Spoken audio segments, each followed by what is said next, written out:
بسم اللہ الرحمن الرحیم۔ السلام علیکم۔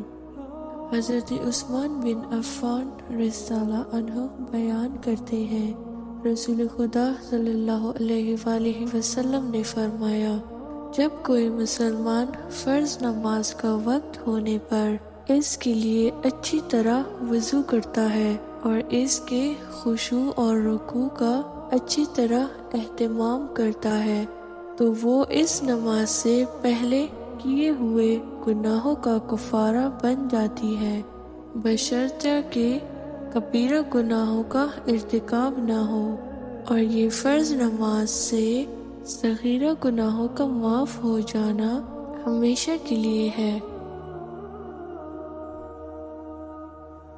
اگر آپ کو میری یہ ویڈیو پسند آئی ہے تو اس ویڈیو کو لائک کریں، شیئر کریں اور چینل کو سبسکرائب کر دیں۔